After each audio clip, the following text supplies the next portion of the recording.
Простите, мы потеряли подругу, она одна, ей страшно. Мы вам поможем. Ни о чем не... Джеральд, слезай с камня, или ты сам знаешь! Вон! Ни о чем не беспокойтесь. First of all, thanks so much for the film. I thought it was like the greatest sequel since The Godfather. Oh, really? Well, Yeah. that's the nicest thing I've ever heard for this movie. Thank you.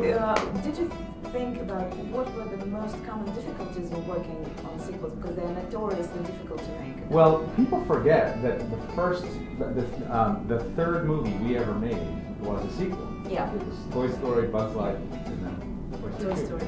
And that was a long time ago. So we learned the hard way on that film how hard it is and how good it has to be to warrant being a sequel. At the time that we made Toy Story 2, we felt it was a very small club.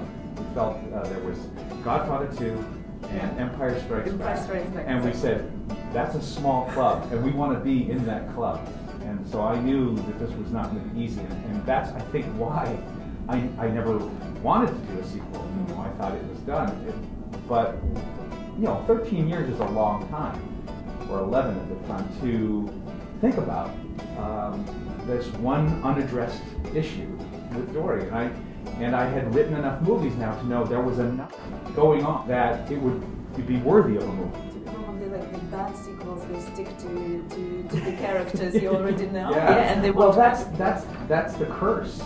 You think it's going to be easier because the characters are already figured out. And everyone loves them. Yeah. But it's now you have to find something new about them that doesn't contradict who you've met, but seems to expand. Мои мама и папа! У меня есть семья! Мы тебя не забудем, Дори. А вдруг я забуду вас? Я по ним скучаю. I also love the thing that Dori and her parents' relationship, it's very much of a family with a special needs child on it. How early on you saw it in the story, you realized this? You know, the funny thing is that I got a lot of people assuming on the first movie that because I gave Nemo a little fin that I was talking specifically about special needs. But I really wasn't. I was talking about every child. I just felt that you had to do something so visual and so blatant to make you think about it.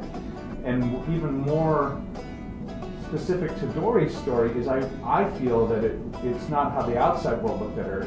The issue in this movie is how she looked at herself. Everybody loves Dori. Everybody benefits from Dori. Everybody that's watched the first movie doesn't want her to change. Простите, я ужасно плаваю. А по-моему, чудесно. Ну, спасибо. Ну, пожалуйста. Дори? Да. Дори? Да. Мы с тобой дружили. Да ну. Было классно. Я рассказывала историю, а потом ты ее забывала. А я пересказывала ее And I снова. felt what was the curse was that Dori didn't see herself the way everybody else saw her.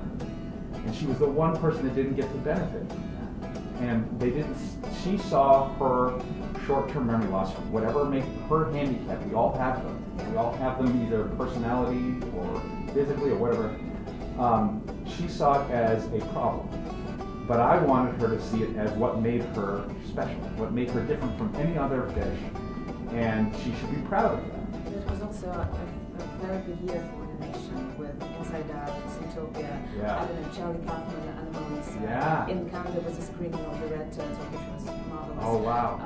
Do you think it tends to get more and more for grown-ups? What do you think about it? I may be the wrong person to ask that because I have never wanted it to be for children. I have actually ignored children in everything I've ever done. I just make what I would want to see. And if that means I'm a child or I'm immature, then fine. We just have to do our job so well that we don't exclude the children. And I think it's only adults that worry about this. I think adults are the ones that get lazy and assume children don't get it. But children are better at figuring out the world than adults. So if you make something interesting enough, they'll want to learn. They'll want to rise to it. So I basically ignore it. Yesterday at the public talk, you said that Pixar, among its values, that it's okay to fail.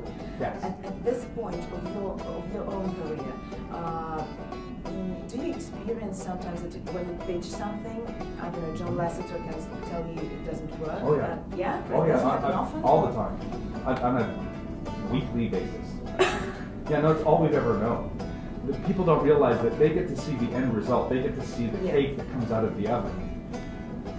But they haven't seen, you know, because you're making up something that you're cooking that's never existed before. So they haven't seen all the wrong groceries we bought and how badly we've stocked the kitchen and how many failed attempts we've tried to mix the ingredients. That's all most of my time is. And with a lot of people going, nope, it's not good. And so I'm used to that. I'm not used to, it's great. So this is very nice. Ты помнишь, как они выглядят? Что-то подсказывает мне, что они слегка синие и еще слегка желтые. Похоже на то.